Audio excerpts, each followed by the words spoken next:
Hello नमस्कार. आजच्या आपल्या नवीन व्हिडिओमध्ये सर्वांचे अगदी मनापासून स्वागत करते. आय होप सर्वजण मस्त आणि मजेतच असाल आणि मजेतच असायला हवं.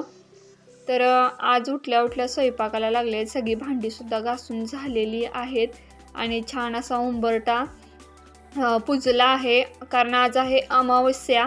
आणि सगळं नारळ वगैरे मिस्टरांनी आणून फोडली आहेत आणि देवापुढे आपल्या गाड्यांच्या पुढे वगैरे गाड्या धुवून आणि अशी रांगोळी मी आज काढलेली आहे दारामध्ये. आणि आज जरा गडबड आहे, म्हणजे दुपारनंतर आम्हाला जरा बाहेर जायचं आहे. त्या आम्ही कुठे जाणार आहोत आणि कशासाठी जाणार आहोत हे पाहण्यासाठी व्लॉग हा शेवटपर्यंत नक्की बघा. तर इथे मी फास्ट फॉरवर्डमध्ये व्हिडिओ घेतला आहे, कारण बराच वेळ जाईल म्हटलं तुमचा आणि माझा पण, म्हणून चपात्या आता मी करायला घेतलेल्या आहेत. भाजीला आता मी हे केलेलं आहे वांग्याचं भरीत, कारण 2 ॲक्च्युली वांगी शिल्लक राहिली होती. वांगं तर खातंय कोण खात नाही, पण भरीत मात्र सर्वजणच खातात. आणि आता थोडीशी हलकीशी थंडी आहे, तेवढ्यात म्हटलं भरीत चवीला पण लागतं. नंतर काय होतं, आता हळूहळू दिवस पण आता मोठा होत चालला आहे. जसं जसं उन्हाळा आता जवळ यायला आहे, जसं मकर संक्रांत झाली की तिळाप्रमाणे दिवससुद्धा हळूहळू वाढत जातो, त्याप्रमाणे म्हणतात तसंच आहे. 14 तारखेनंतर आपला दिवस हा मोठा होत आहे आणि उगाच ती वाया पण जायला नको, आणि चव नंतर काहीच लागणार नाही. आता मुलगा गेला होता शाळेला, तो आलेला आहे आत्ता. आणि दुपारचं ते म्हणजे आज शाळा म्हणजे हेच होतं त्याचं, ह्याचं आपलं चित्रकलेचा पेपर म्हणतात, ते परीक्षा असतात त्या पद्धतीचं तो करायला गेला होता. सकाळीच गेला होता नाश्ता करून. आता जेवायच्या वेळेला आला तर सगळेजण जेवून गेले. आता चेहऱ्याला फेस पॅक मी लावून घेतला आहे, त्यामध्ये 3 गोष्टी घातलेल्या आहेत. 20 ते 25 मिनटं हा ठेवणारच आहे. 1 नंबर म्हणजे माड क्लिन्झिंग मिल्क, दुसरं स्क्रब आणि तिसरं मी थोडंसं दूध घातलेलं आहे आणि बेसनसुद्धा घातलेलं आहे. बेसन, क्लिन्झिंग आणि स्क्रब असं लावले तर बघा चेहऱ्यावरचा जो काय ग्लो आलेला आहे. मी कसला ब्लश वगैरे लावलेला नाही, फक्त आपलं मॉइश्चरायझर आणि पावडरच लावले आणि लिपस्टिक लावल्या. तर लुक कसा दिसतो तर नक्की कमेंट करून सांगा. तर इथे आम्ही आलेलो आहे, पार्किंगमध्ये गाड्या लावलेल्या आहेत. यायला लागलेत की आता ती दोघं. तुम्ही एकटंच आला? तुम्ही एकटंच आला? काल परवा हे काढले, ते टाकू काढले. कोणाला दाखवलं का? आता ड्रेसिंग घरच्या घरी. तर हे आहे सर्वात मोठं आपल्या महाराष्ट्रातील सायरस पूनावाला इंटरनॅशनल स्कूल. त्या स्कूलमध्ये सगळे जे काही स्टाफ मेंबर आहेत त्या सर्वांनाच आज सेलिब्रेशनसाठी बोलवले आहेत, कारण नगराध्यक्षा ज्या आहेत त्या आमच्या संस्थेच्या हॉनरेबल पर्सन आहेत. त्यांचीच संस्था आहे, त्याच संस्थेत मिस्टर असल्यामुळे तिथे कसं सगळे जेवढे त्यांच्या शाखा आहेत त्या सगळ्या शाखांमधले शिक्षक आणि त्यांच्या फॅमिल्या यांना सगळ्यांना बोलवलेलं आहे. ह्या स्कूल सगळ्यात मोठं गाजलेलं नामांकित आहे इंटरनॅशनल स्कूल. तर इथे पहिल्यांदाच मी आलेले आहे. मी आतनं कधीच कॅम्पसमध्ये आलेले नव्हते आणि त्या निमित्तानं तरी मला बघायला मिळालं म्हटलं. फी पण खूप आहे त्या स्कूलच्या. भरपूर लांबची मुलं, मोठे आपले उद्योगपती आहेत त्यांची मुलं या संस्थेमध्ये शाळेमध्ये शिकतात आणि खूप छान शिक्षणसुद्धा आहे इथे. तर तिथे बोलवलं आहे. आज आहे ज्या काही नगराध्यक्षा आहेत त्यांचा बड्डे, ते बड्डे सेलिब्रेट करणार आणि वेळ होता थोडा म्हणून आम्ही इथे आमच्या जवळच हा मोठा 58 फुटी चिन्मय गणपती आहे त्याला नमस्कार करण्यासाठी आलो होतो, कारण 6ला कार्यक्रम होता, आम्ही पोचलो होतो 4ला. त्यामुळे म्हणायला लागले मिस्टर इथं जवळच आहे तर जाऊन या लगेच, म्हणून इकडे आलेलो आहे. थोडा वेळ टाईमपास केला आणि थोडा चहा नाश्ता वगैरे घेतला. तिथे मिस्टरांचे मित्रच गाठ पडले आणि त्यांनी काय जाऊ देणार, त्यांनी चहा प्यायला लावला आणि मग तिथून आम्ही इथे आलेलो आहे. बघा ह्या कार्यक्रमामध्ये थोडाफार असा लुक होता माझा. खूप छान सजावट वगैरे, कार्यक्रम, नृत्याविष्कार वगैरे होते.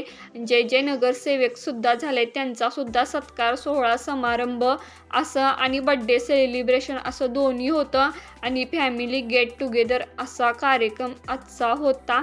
त्यासाठी आम्ही आलो होतो. म्हणूनच मी दुपारी काय केलं, क्विकमध्ये फेस पॅक रेडी करून चेहऱ्याला लावला होता, जेणेकरून आपला कसं मेकअप व्यवस्थित बसावा, किंवा मेकअप नाही केला तरी चालतो, पावडर नुसती लावली तरी चेहरा लुक कसा दिसत होता तुम्ही बघितलाच.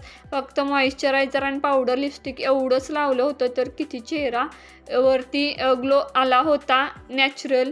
मी जास्त काय प्रोडक्ट वापरत नाही त्यामुळे. आणि हा कार्यक्रम संपायला रात्री बरोबर 12 वाजले आम्हाला घरी यायला, आणि झोपायला तर काय ऑब्विसली नक्कीच 1 वाजला होता. त्यामुळे उठायला सुद्धा दुसऱ्या दिवशी हा वेळ झालेला आहे. मी ते गॅसवरती आता दुपारचा व्हिडिओ शूट केला आहे. सकाळपासून एवढी गडबड होती आणि लाईट पण गेली होती, आणि आमच्या तिघांची आंघोळ झाल्या आणि मिस्टर आंघोळीला गेले आणि लाईट पण गेली नेमकी. आणि सकाळी उठले ते स्वयंपाकालाच लागले, कारण एक मुलगा 11ला जाणार होता आणि एक वाजता जाणार होता.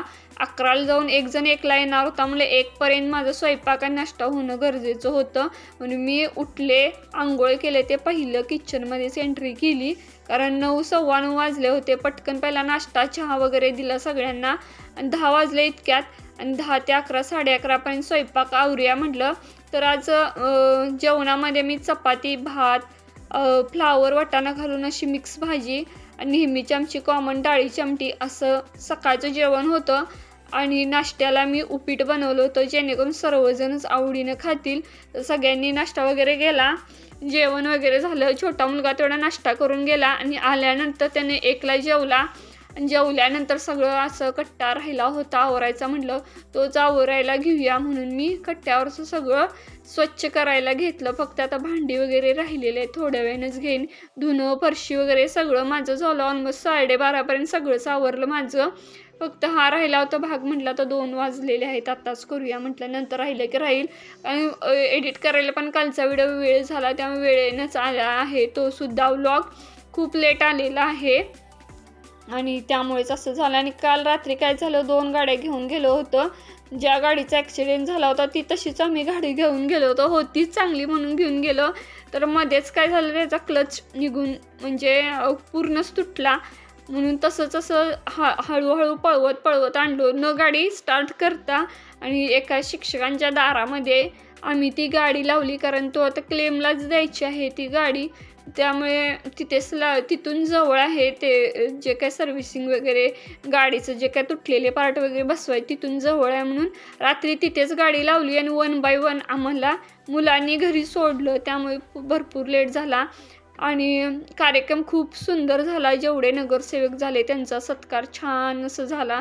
सर्वांची भाषणंसुद्धा छान झाली. जेवणामध्ये व्हेज नॉनव्हेज असे दोन्ही होते, पण आम्ही व्हेजमध्येच जेवलो, शाकाहारी जेवलो, कारण काल अमावस्या होती. अमावस्या दिवशी आम्ही काही बाहेर असं नॉनव्हेज खात नाही, त्यासाठी. तर व्हेजमध्ये पनीर मिक्स भाजी होती, चपाती, भात, आमटी, भात खूप सुंदर होता, मसाले भात असा होता, तांदूळ खूप सुंदर वाटला मला तरी. आणि बासुंदी होती स्वीटमध्ये, आणि आपले कटलेट, आणि थोडं तळण वगैरे होतं, लोणचं वगैरे नेहमीचं. अशा पद्धतीनं आम्ही तर 10-10:30ला काहीतरी जेवायला बसलो, 11च वाजले. इकडे तिकडे गप्पा टप्पा करत 12 वाजलेलेच, काही कळले नाही. त्यामुळे सगळीच मुलं पण कंटाळली होती. बराच वेळ कार्यक्रम चालू होता, बरेच जण भारावून गेले होते अशा भावनिक वेळी, किंवा बरेच वर्षानंतर आपली सत्ता आली म्हटलं सगळेजण थोडंसं हे होणारच, हळवे होणार, आणि बोलायला उत्सुकता अशा वेळेला होते. कारण बघा, बऱ्याच कठीण परिस्थितीतून आपल्याला एखादं जरी काही गोष्ट मिळाली तर खूप आपल्याला त्याचा आनंद होतो. तसाच काहीसा सर्वांच्या चेहऱ्यावर होता. त्यामुळे आनंदोत्सव, त्या कार्यक्रमाचं नावसुद्धा तसंच ठेवलं होतं, विद्योत्सव म्हणून. ज्या काही नगराध्यक्षा आहेत त्यांचं नाव विद्याताई असं आहे. त्यामुळे विद्योत्सव साजरा करण्यासाठी आम्ही तिथे गेलो होतो. बड्डे पण छान असं सेलिब्रेट केला, त्यांची जीवन कहाणी सांगितली, असा होता व्लॉग. Thank you so much.